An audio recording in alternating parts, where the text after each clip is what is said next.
हम लोग सुनते हैं कि बुजुर्ग माता पिता एक घर पे बंद हैं और उनके बेटे पैसे कमाने के लिए नौकरी के लिए विदेश में हैं। ऐसा सुना है मैंने और आपने भी कई खबरें सुनी होंगी कि इस तरह की दुखद खबरें। लेकिन आज माता पिता ऐसे भी नहीं होते, बच्चों की अलग बात है। मैं एक ऐसे पेरेंट्स के पास बैठा हूँ जिनका बच्चा ऑटिज्म मतलब मंदबुद्धि कहा जाता है अपने बोलचाल की भाषा में। और जो ना बोल सकता है, सोचिए सबसे बड़ी बात है कि वो माँ को नहीं पहचाने। जो मतलब दूध पीने के बाद जो माँ को भूल जाए तो उसकी बुद्धि का तो आप समझ सकते हो कि क्या होगा। लेकिन ये अपने आप में ऐतिहासिक भी है कि इनने अपने बच्चे को बिना एलोपैथिक दवाइयों के, बिना इंजेक्शन के, बिना सिरप के, अपनी दम पर सेवा के रूप पे और बच्चे को अच्छा किया। अभी बच्चा जब आया, मैं बात कर रहा था तो हमें तो फील ही नहीं हुआ, लेकिन जब उनने बताया तो हमें लगा अच्छा ये ऐसी बीमारी से भी ग्रसित रहा होगा। तो देखिए, हम आज इनसे मिलते हैं। दोनों पति पत्नी नौकरी करते हैं और उसकी माँ एक ऐसी समय आया जब नौकरी छोड़ने को तैयार हो गई थी बच्चे के लिए। और आप लोग बताइए कि इसकी कैसे सेवा की, क्योंकि बहुत से मैंने देखे हैं मरीज हैं वो निराश हो जाते हैं। माता पिता सेवा तो करते हैं, लेकिन ये आपने जो इसको किया है अपनी हिम्मत से, अपने सेवा से, ये थोड़ा सा ज़रूर बताइए लोगों को शायद हिम्मत इससे। का तो सर ऐसा है कि ऑटिज्म को पहचानना बहुत मुश्किल है। एक नॉर्मल बच्चे से इसका मतलब थोड़ा अलग रूप होता है। इन बच्चों को थोड़ा अलग विशेष समय देना होता है। खासकर स्पेशल डॉक्टरों की भी यही राय होती है कि इन बच्चों को बहुत नॉर्मल बच्चों से 10 गुना ज़्यादा समय दो तब जाके बच्चा आपका नहीं, कुछ वो कर आपने जो सकता अभी है ना। बताया था, ये बचपन में कैसे बिहेव हाँ, करता था, आपने कैसे बचपन में तो ये पहचाना? सोचो कि 5th मंथ के से उसके बाद मैंने इसका अपना ड्यूटी ज्वाइन कर ली थी। मैं पुलिस विभाग में हूँ। उसके बाद में बच्चा मुझे देख के ही छुप जाता था, अपने आप को पर्दों में लपेट लेता था, पलंग के नीचे चल जाता था, वॉशरूम वगैरह करना होता था तो वो डर डर के, जैसे आवाज़ भी आ जाती थी, एक चूड़ी भी बच जाती थी तो वो जिस भी मतलब वॉशरूम कर रहा हो या जिस भी पोजीशन में हो उसी पोजीशन से वो हट जाता था। यानी उसके लिए एक नॉर्मल क्रिया भी कराना हमारे लिए बहुत बहुत मुश्किल था। तो इस सब सिचुएशन से हम लोग ऐसे बाहर निकले कि इसको विशेष टाइम चाइल्ड केयर लेके विदाउट अपने होम्योपैथिक दवाइयों का, प्लस फिर space therapy, behaviour therapy, OT वगैरह ऐसे दे दे के इसका हमने बहुत काफ़ी ग्रो किया है। और अभी पिछले 1.5-2 सालों से स्पीच थेरेपी क्या होती है? हमने नाम तो इसको सुना है लेकिन। बोलना सिखाया जाता है बच्चों को एक नॉर्मल वे में जैसे लाने के कैट, लिए। एक मिनट, हाँ। डॉग हाँ, वगैरह। कैट आगे। जैसे कैट की स्पेलिंग होती CAT, कैट। हाँ। तो वैसे वो ऐसा सिखाते थे।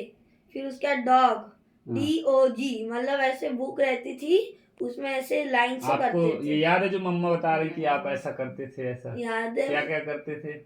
जैसे एक बुक देते थे वो लोग, उसमें ना वो नहीं, पढ़ाई के स्पेलिंग पहले बोलते थे। जैसे मम्मा कह रही चींटी आपको काटती थी, आपको दर्द नहीं होता था, आप रोते मुझे भी नहीं ऐसा थे? मुझे ऐसा वही नहीं होता था कि उसको चींटी काटती, चाहे खून खून भी निकल जाता था, लेकिन वो नहीं होता था, मतलब जैसे अच्छा, होता है ना, फील ही नहीं फिर ये होता कब से था। फीलिंग आने लगी?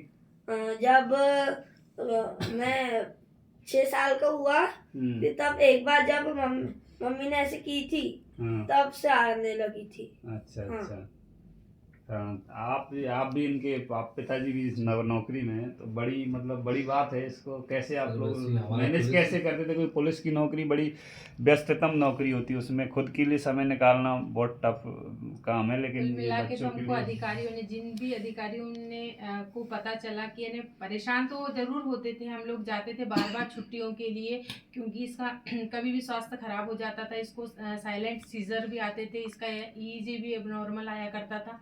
तो जब भी हम छुट्टियों के लिए जाते थे तो परेशान तो बहुत सारी हताश हुए, बहुत जगह में हम बहुत बुरे हताश हुए। इवन हमने अपनी लाइफ जीना छोड़ दिए थे। हम अपना यदि आज से 2014 के पहले का यदि जीवन सोचे तो ये अभी वाले जीवन से बिल्कुल विपरीत था हमारा।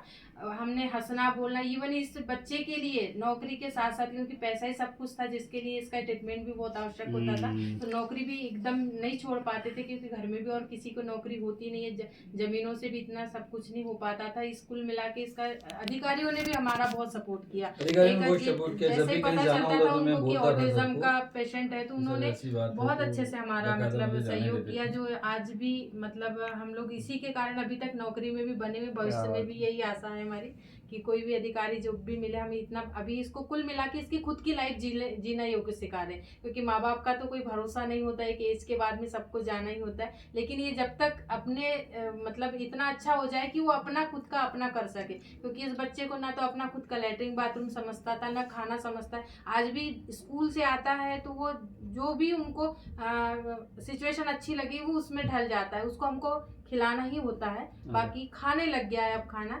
अभी भी उतना मतलब बाकी 12 साल के बच्चे के हिसाब से जो ग्रो करना चाहिए वो नहीं है, लेकिन नहीं, बहुत अभी एक इतना आ गया है कि अभी आप भी बता अभी रहे भी थे। सर 1 से 1.5 साल अपने एज के अकॉर्डिंग बच्चों से पीछे अभी है भी ये। पीछे है। अच्छा, वो एक अभी भी खाने पीछे। का आप कुछ बता रहे थे हाँ, बेंगलोर में कि खाने 10 में दिन नहीं 15 खाए। दिन रहे थे हम बेंगलोर में, तो कच्ची मैगी के 3 पैकेट खाए थे। इवन वहाँ का जो कच्ची मैगी बिना उबाले। बिना उबाले ही खाना खाता था सर। ये 8-8 दिन10 डॉक्टरों का 8 ऐसा दिन तक कहना इसने था ऐसे ही कि खाया। इतनी एनर्जी इस बच्चे में है तो इसको खिलाओ मत, आप अरे। अपने से मत खिलाओ। इतनी एनर्जी बिना हाँ, खाए। तो मैं 8 दिन तक सिर्फ पानी पे जिंदा रखी हूँ इसको, फिर भी मेरे बच्चे में एनर्जी की कमी वाह नहीं यार, बहुत दिखी है। बढ़िया। अच्छा, एक बात है और अब वो है जैसे ऑटिज्म के ऐसे कोई उदाहरण जो जलकर बड़े बने महान बने हों, कुछ ऐसे भी हाँ, मैंने सुना है।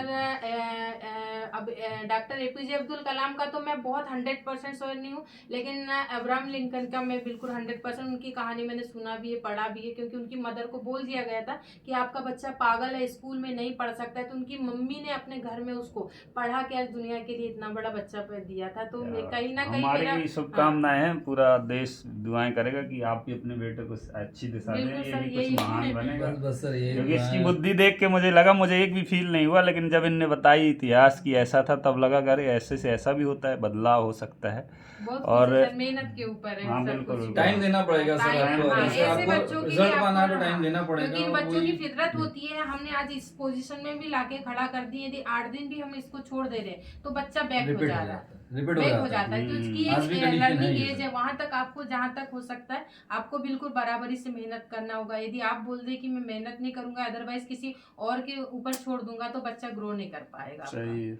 एक हमारे यहाँ का वो कहते करिया मूड, आप लोग जानते हो करिया मूड किसको बोलते हैं? मतलब इंसान को बोलते हैं, मतलब ये अच्छा, जिसके हाँ, कार करिया मूड बोलते हैं इसको। जी। एक ये बच्चे को देख कर, इनके पेरेंट्स को देखकर मुझे इतना ही ख्याल आता है कि अगर हम पत्थर को भगवान बना सकते हैं, अगर करिया मूड वाले पत्थर को भगवान बना सकते हैं, तो माँ बाप मंद बुद्धि को भी इंसान बना सकते हैं।